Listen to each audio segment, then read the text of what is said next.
SP Smart School announces registrations for new admissions for class 11th and 12th. Admission open till availability of seats. Visit www.spsmartschools.com. अब मैं किसी individual को लेकर तो कोई comment नहीं करूंगा, क्योंकि ये हाईएस्ट लेवल पर मीटिंग थी। उसके बारे में किसने क्या कहा मुनासिब नहीं हमारे लिए। अब अंदर किसने क्या कहा, बाहर कौन क्या कह रहे हैं, वो उनके मॉरल पर छोड़ देते हैं। मैं अपनी कांग्रेस पार्टी की बात करूं, मुझे इस बात का फ़ख्र है कि हमने जमहूरी तरीके से इनविटेशन मिलने के बाद तमाम रैंक एंड फाइल को ऑन बोर्ड लेते हुए नेशनल लीडरशिप ने इस सेंसिटिव मामले को लेकर इसमें डेलिब्रेशन किया और डेलिब्रेशन के बाद पार्टिसिपेशन का फैसला भी हुआ और बिना एजेंडे वाली मीटिंग के लिए एक इंटरनल कांग्रेस पार्टी ने जो मिनिमम हो सकता था वो एक लाइन ऑफ एक्शन भी तैयार किया।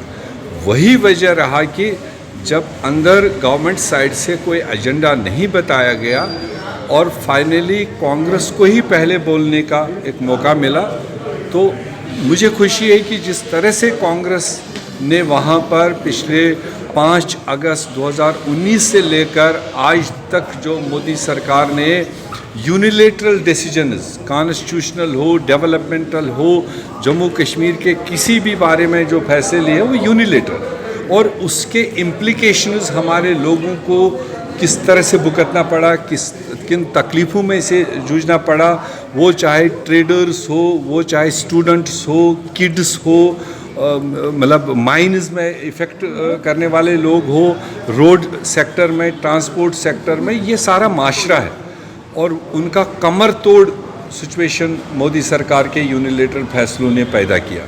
तो वो सारी प्रेजेंटेशन देने के बाद में जो हमने फ्यूचरिस्टिक रोड मैप वहाँ रखा है, जो जम्मू कश्मीर के लोगों की एक एस्पिरेशन है, एक जज्बात है कि हमारा बना बनाया स्टेट आपने बाइफरकेट क्यों किया, डाउनग्रेड क्यों किया, हमारे तहफ़्फ़ुज़ात को ख़त्म क्यों किया, वो सारी चीज़ कांग्रेस ने बुलंद आवाज़ के साथ रखा और डिमांड किया है कि जम्मू कश्मीर में एक पॉलिटिकल प्रोसेस, जमहूरी तर्ज़ अमल को आगे मौका दिया जाना चाहिए।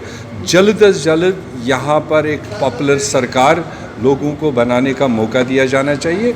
वो एक हमारा मुख्य तौर एजेंडा रहा और उसके बाद सरकार की तरफ से डिलिमिटेशन को लेकर जो प्रेजेंटेशन दी गई वो आने वाले दिनों में देखेंगे। जो उन्होंने कहा है कि ये जमहूरियत के साथ में चलेगा, सारे पॉलिटिकल पार्टीज़ का इसमें हर लेवल पर पार्टिसिपेशन रहेगा, जो अभी तक नहीं दिखाई दिया 1.5 साल।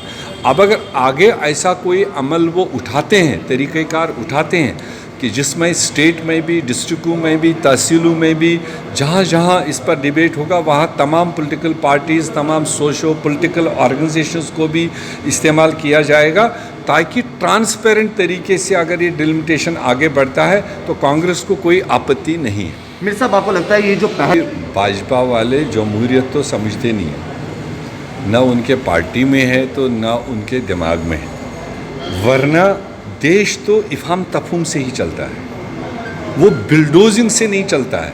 आप देश के अपने लोगों पर किसी भी खित्ते में, किसी भी रीजन में आप बिल्डोज़र चला के अपनी मनवाने की कोशिश करोगे, ऐसा जमहूरियत में होता नहीं। जमहूरियत का तर्ज़ अमल है, कहीं पर कोई नाराज़गी है, कन्फ्लिक्ट है, डिस्प्यूट है, उसको इफ़हाम तफहूम से, बातचीत से, डायलॉग से उसको एंगेज किया जाता है और उसका हल निकाला जाता है, जो इनके समझ में पहले नहीं था। 7 साल इनने बिल्डोजिंग की अपने ही लोगों पर। अब इसीलिए हमने कहा देर आए दुरुस्त आए। शायद कोई कांग्रेसी आदमी अब मोदी साहब के एडवाइज़र्स में दाएं बाएं आया होगा, जिसने उनको बताया कि देश कैसे चलता है। उसकी पहल उन्होंने एक शुरुआत की, उसका एप्रिसिएशन सब लोगों ने किया। आगे भी एक मीटिंग से तो सारे मसले हल नहीं होने हैं, न वहाँ एजेंडा था, न हमने कोई पेट में लेकर आया, मगर ये सिलसिला जारी रहना चाहिए ताकि इस खित्ते में अमन आए।